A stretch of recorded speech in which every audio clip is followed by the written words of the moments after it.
En la historia del Antiguo Testamento, leemos sobre períodos sucesivos en los que los hijos de Israel honraron su convenio con Jehová y lo adoraron, y otros momentos en los que ignoraron ese convenio y adoraron ídolos o baales.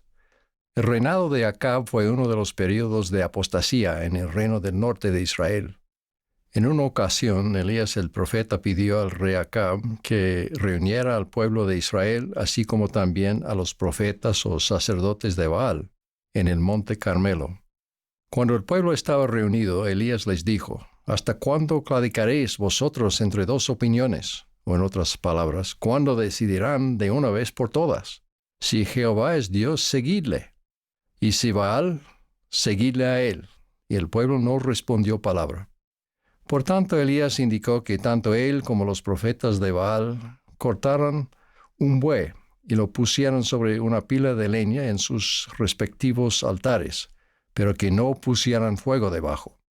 Entonces invocad luego vosotros el nombre de vuestros dioses, y yo invocaré el nombre de Jehová. Y el Dios que responda por medio del fuego, ese es Dios. Y todo el pueblo respondió diciendo: bien dicho. Recordarán que los sacerdotes de Baal clamaron a su inexistente Dios durante horas para que enviara fuego, pero no hubo voz ni quien respondiese ni escuchase. Cuando llegó el turno de Elías, reparó el altar del Señor que estaba arruinado, colocó sobre él la leña y la ofrenda, y mandó que empaparan todo con agua, no una, sino 3 veces. No había duda de que ni él ni ningún otro poder humano podía encender el fuego. Y sucedió que cuando llegó la hora de ofrecer el sacrificio, se acercó el profeta Elías y dijo: «Oh Jehová, Dios de Abraham, de Isaac y de Israel, sea hoy manifiesto que tú eres Dios en Israel, y que yo soy tu siervo, y que por mandato tuyo he hecho todas estas cosas».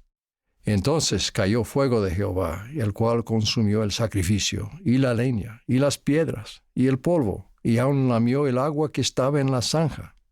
Y viéndolo todo el pueblo cayeron sobre sus rostros y dijeron: «Jehová es Dios, Jehová es Dios». Hoy en día Elías el profeta podría decir: «Nuestro Padre Celestial, o existe o no existe, pero si existe, adórenlo. Jesucristo, o es el Hijo de Dios y el Redentor resucitado de la humanidad, o no lo es, pero si lo es, síganlo. El libro de Mormón, o es la palabra de Dios o no lo es, pero si lo es, entonces acérquense más a Dios al estudiar y seguir sus preceptos». José Smith vio y habló con el Padre y el Hijo en aquel día de primavera de 1820, o no lo hizo, pero si lo hizo, entonces acepten el manto profético y las llaves del sellamiento que yo, Elías, conferí sobre él. En la conferencia general más reciente, el presidente Russell M. Nelson declaró: «No tienen que preguntarse qué es verdad. No tienen que preguntarse en quién pueden confiar de manera segura. Mediante la revelación personal, pueden recibir su propio testimonio de que el libro de Mormón es la palabra de Dios, de que José Smith es un profeta, y de que esta es la iglesia del Señor. Independientemente de lo que otros digan o hagan, nadie puede despojarlos del testimonio que les llegue al corazón y a la mente sobre lo que es verdadero». Cuando Santiago prometió que Dios da a todos abundantemente, los que procuran su sabiduría, también advirtió: «Pero pida con fe, no dudando nada, porque el que duda es semejante a la ola del mar, que es movida por el viento y echada de una parte a otra. No piense pues ese hombre que recibirá cosa alguna del Señor. El hombre de doble ánimo es inconstante en todos sus caminos». Nuestro Salvador, por otro lado, fue el ejemplo perfecto de estabilidad. Él dijo: «No me ha dejado solo el Padre, porque yo hago siempre lo que a Él le agrada».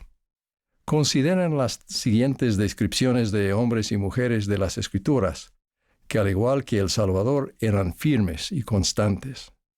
Se habían convertido a la verdadera fe y no quisieron separarse de ella, porque eran firmes, inquebrantables e inmutables, y estaban dispuestos a guardar los mandamientos del Señor con toda diligencia. Sus mentes son firmes y ponen su confianza en Dios continuamente, y perseveraban en la doctrina de los apóstoles, y en la hermandad, y en el partimiento del pan, y en las oraciones.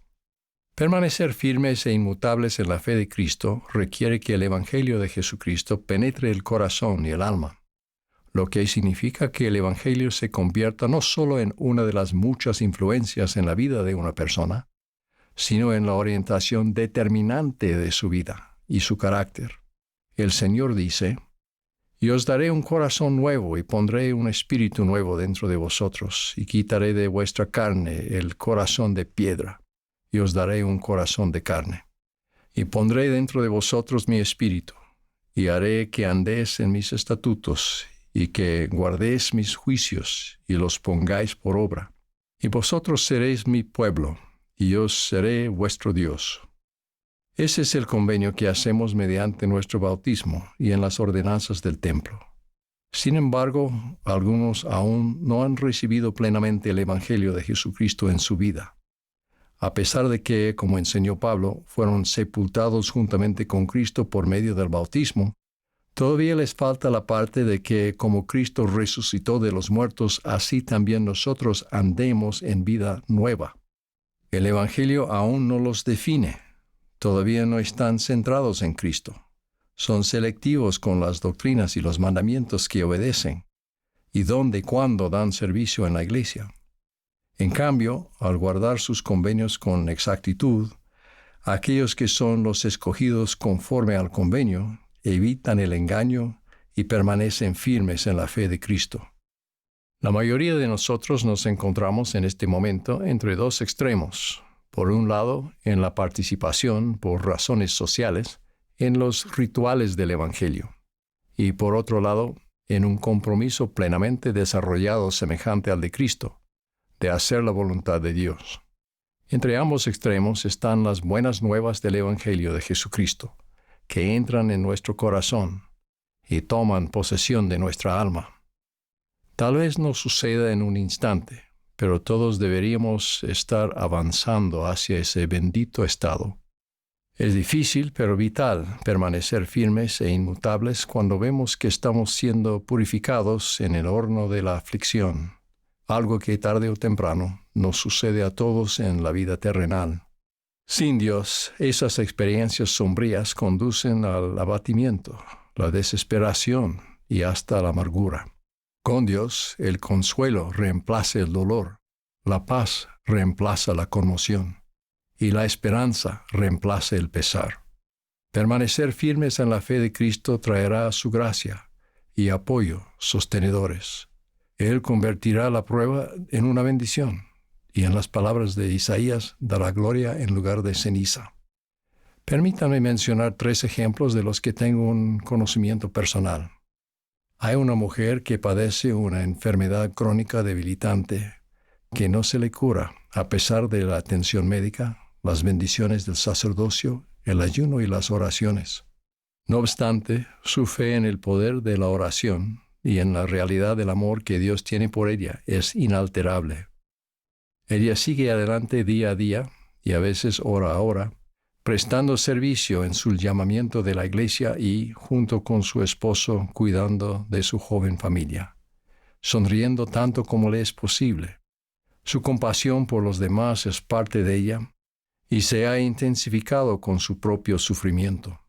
Y a menudo ella se olvida de sí misma al ministrar a otras personas. Ella sigue firme y la gente se siente feliz en su compañía. Un hombre que creció en la iglesia, prestó servicio como misionero de tiempo completo y se casó con una mujer encantadora, se sorprendió cuando algunos de sus hermanos comenzaron a hablar de manera crítica sobre la iglesia y el profeta José Smith. Después de un tiempo, abandonaron la iglesia y trataron de persuadirlo a que él siguiera sus pasos. Como sucede a menudo en tales casos, lo bombardearon con ensayos, podcasts y videos producidos por críticos, la mayoría de los cuales eran exmiembros de la iglesia que estaban resentidos. Sus hermanos se burlaron de su fe, diciéndole que era un ingenuo y que había sido engañado.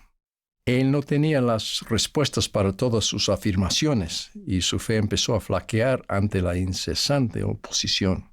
Se preguntaba si debía dejar de asistir a la iglesia.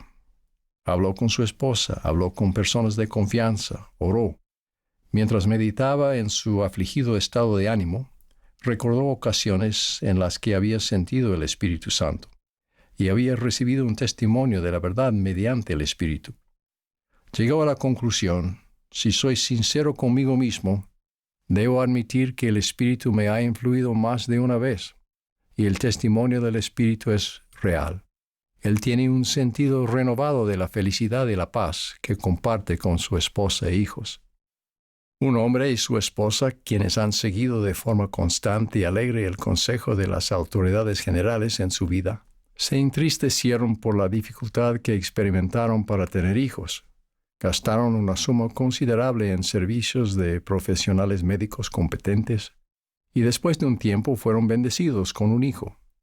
Sin embargo, trágicamente, después de tan solo un año, el bebé fue víctima de un accidente que no fue culpa de nadie, pero que lo dejó inconsciente casi de forma permanente, con un daño cerebral significativo. Ha recibido la mejor atención, pero los médicos no pueden predecir qué sucederá más adelante. El hijo por el que esta pareja luchó y oró tanto para traer al mundo, en cierto sentido les ha sido arrebatado, y ellos no saben si volverán a tenerlo. Ahora tienen dificultades para satisfacer las necesidades cruciales de su bebé y a la vez cumplir con sus otras responsabilidades. En este momento sumamente difícil, han acudido al Señor. Dependen del pan de cada día que reciben de Él. Amigos y familiares compasivos les brindan ayuda y las bendiciones del sacerdocio los fortalecen. Se han acercado más el uno al otro, y su unión quizás sea ahora más profunda y completa de lo que podría haber sido posible de otro modo. El 23 de julio de 1837, el Señor dio una revelación para quien entonces era el presidente del Quórum de los 12 Apóstoles, Thomas B. Marsh. Incluía lo siguiente: y ruega por tus hermanos los 12. Amonéstalos severamente por causa de mi nombre, y sean amonestados por todos sus pecados, y sed fieles a mi nombre delante de mí. Y después de sus tentaciones y de mucha tribulación, he aquí yo el Señor los buscaré.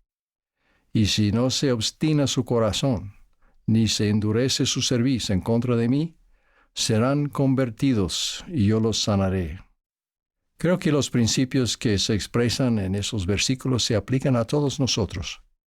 Las tentaciones y las tribulaciones que experimentamos, además de las pruebas que el Señor juzgue prudente imponernos, pueden conducirnos a nuestra completa conversión y sanación. Sin embargo, eso sucede solo si no se obstina nuestro corazón, ni se endurece nuestra cerviz en contra de Él.